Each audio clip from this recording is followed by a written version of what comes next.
Assalamualaikum warahmatullahi wabarakatuh.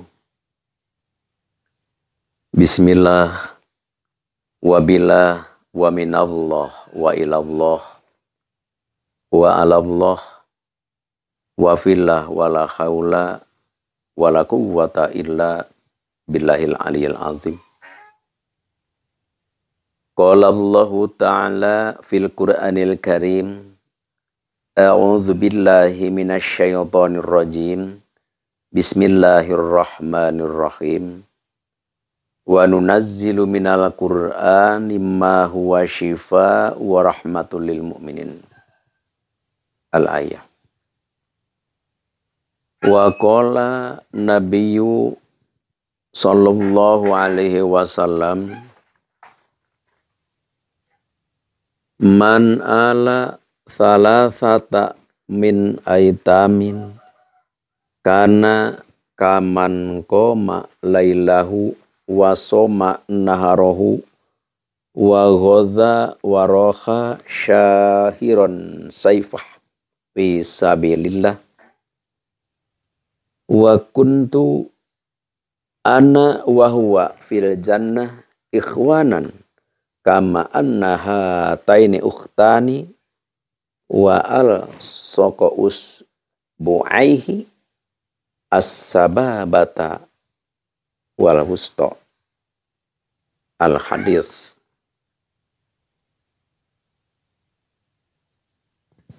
Dengan izin Allah subhanahu wa ta'ala, tentu dengan kudrat irodahnya, sehingga kita bisa bertemu kembali, berkumpul, bermuajahah di acara silaturahmi ini. Acara berbagi, tausiah, pengalaman, wawasan, saling mengisi, saling melengkapi di antara kita. Subhanallah. Ini adalah merupakan suatu nikmat Allah yang sangat istimewa, yang diberikan, yang dianugerahkan kepada kita. Alhamdulillahi Rabbil Alamin. Di kesempatan ini, Al-Fakir insyaallah sedikit mau bercerita ya, ngobrol atau berbagi tentang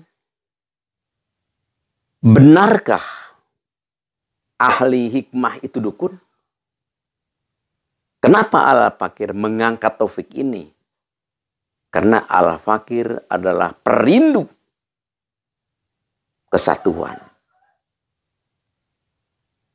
perindu persahabatan, perindu kenyamanan, dan pecinta silaturahim.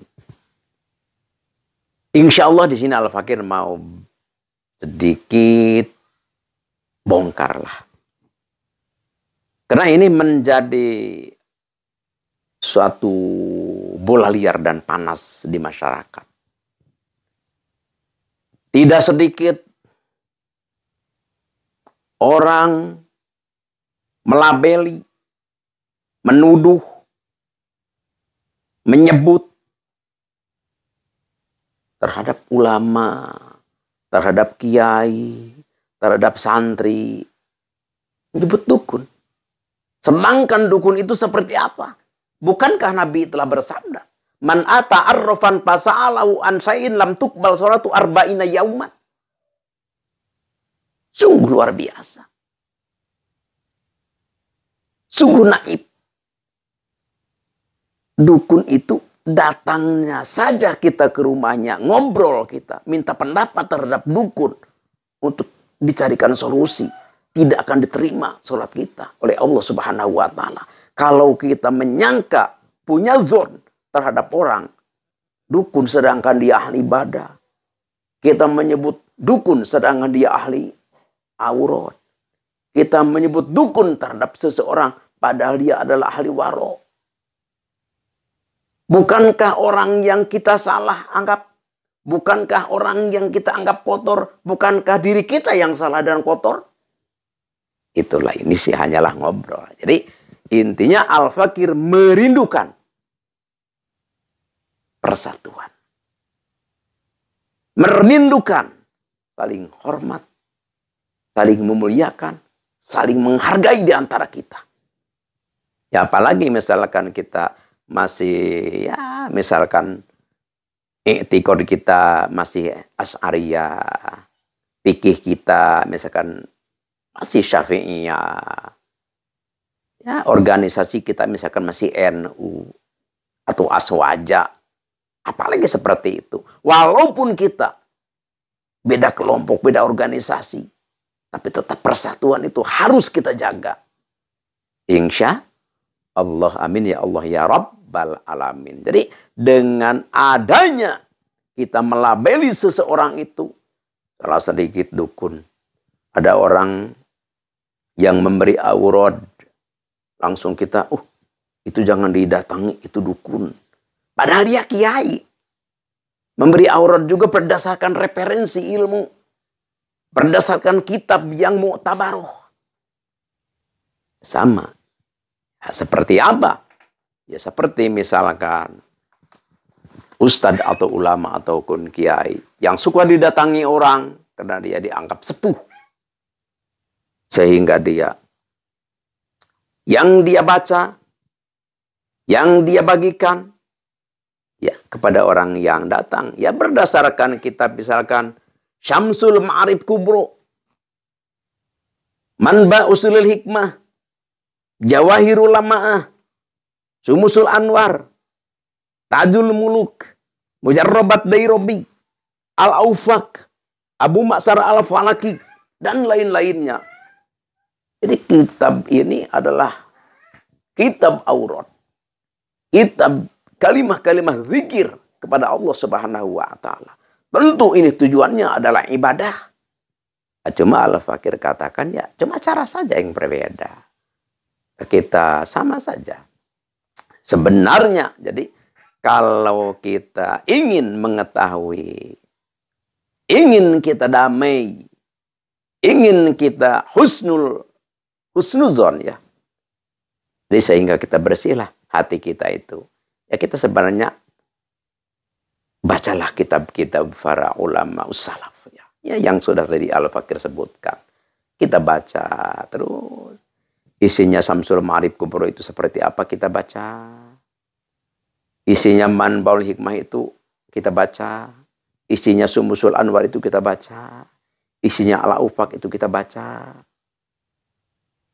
Isinya kitab Jawahirul Lama'ah itu kita baca. Isinya kitab Abu Ma'sar Al-Falaki itu kita baca. Baca, dan baca. Nanti kita akan punya kesimpulan, ternyata yang anggap saya dukun, yang anggap saya dia salah, ternyata saya yang kurang ilmu, yang kurang pengetahuan, yang kurang baca.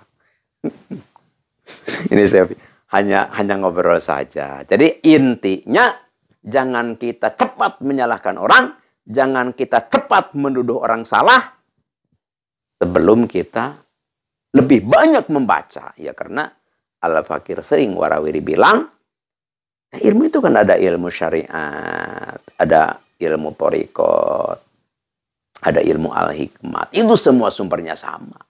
Sumbernya adalah Al-Quran. Sumbernya adalah Al-Hadith.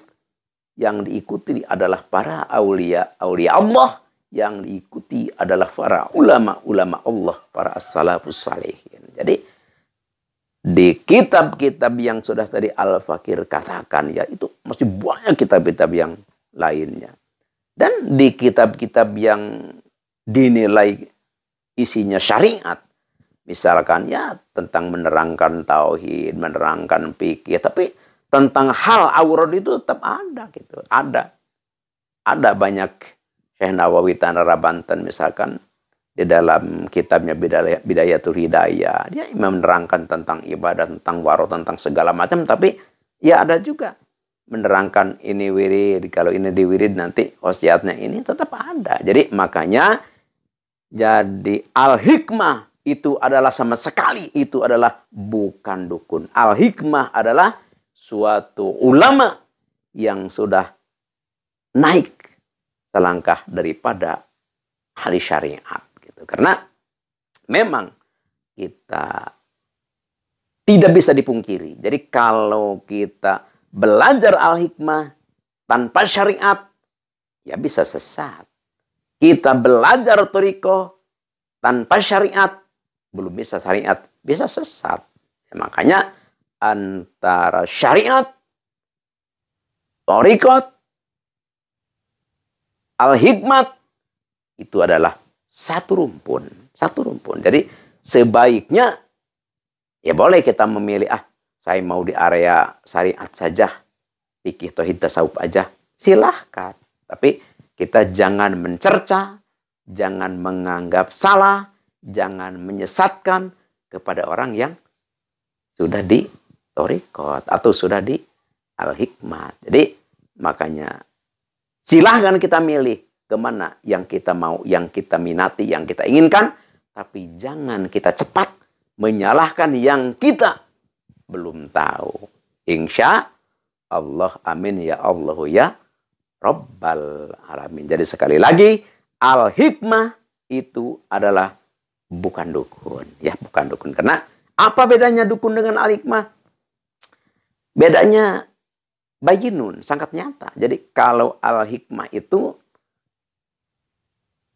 yang diikuti adalah dalilnya Al-Quran, dalilnya Al-Hadis, terus diamalkan oleh Rasulullah, diamalkan oleh para sahabat, dan diamalkan oleh para aulia Allah.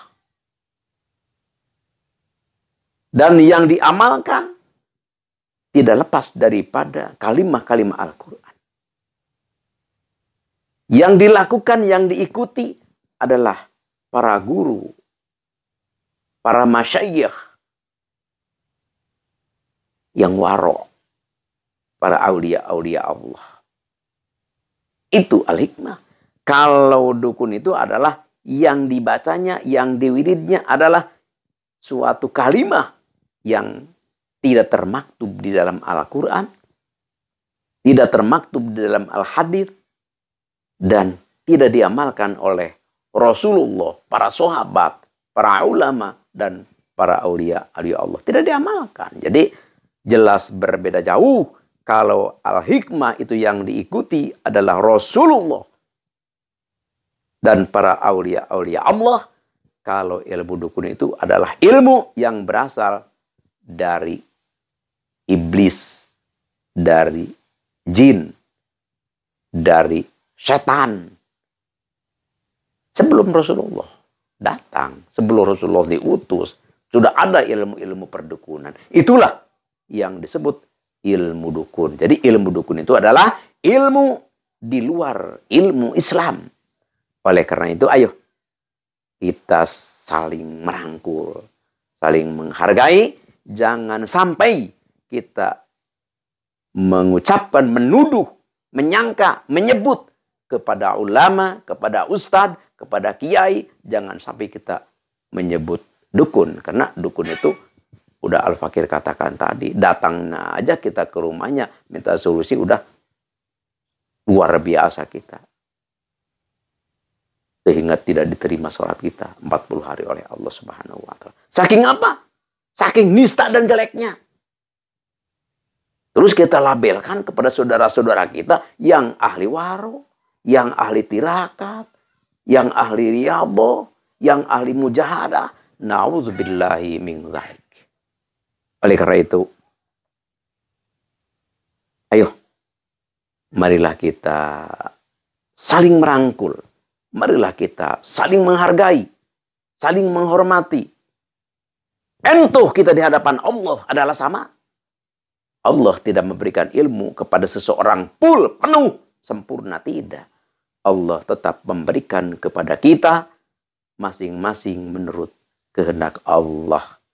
Ada yang paham di bidang fikih, ada yang sangat paham di bidang tauhid, ada yang sangat fasih di bidang tasawuf, ada yang sangat luar biasa, udah melangkah ke thariqat, udah melangkah ke al-hikmat.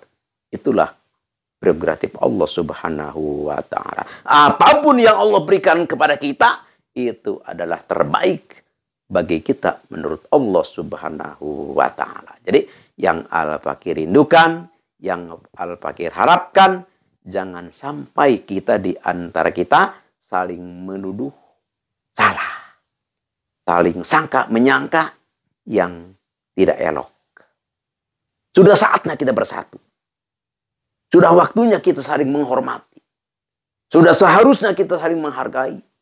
Sudah sepatutnya kita saling memuliakan. Itulah ajaran kita, ajaran Islam. Makanya Rasulullah bersabda, al-Islamu ya'nu wala yu'la alai. Jadi Islam itu agama yang tinggi. Tidak ada agama yang melebihi ketinggiannya selain daripada Islam. Jadi Islam agama tinggi. Dan ketinggian, kesucian, kehebatan, kemuliaan Islam. Ayo, buktikan kita dengan saling cinta mencinta, kasih mengasihi, saling membantu, dan saling memuliakan di antara kita. Hanya inilah yang Al-Fakir bisa obrolkan. Ya. Ini hanya ngobrol-ngobrol saya. Semoga ini bermanfaat, terutama bagi saya sendiri. Dan umumnya, semoga Allah memberi manfaat obrolan ini kepada semua yang mendengarkannya. Sehingga menjadi wasilah kita mendapat rahmat Allah Subhanahu wa ta'ala. Sekian demikian. Terima kasih. Al-afu minkum. Wabillahi taufiq wal hidayah. Wassalamualaikum warahmatullahi wabarakatuh.